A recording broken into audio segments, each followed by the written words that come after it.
Hello, my dear students. Today I'm here with a new lecture of the receptor organ, that is eye.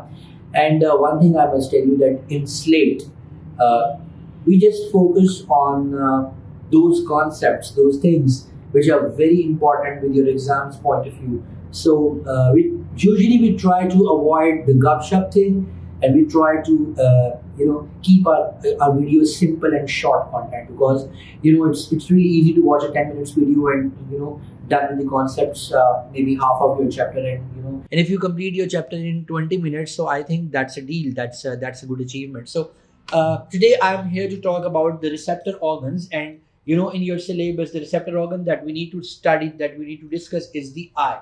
So first things first, we need to talk about the external and internal structure of the eye. So I'll start talking about the external structure first. Before this external structure, let's talk about this structure. This is a copody, right? So this is your skull, and in your skull you have two large depressions, and these depressions, they are called orbit.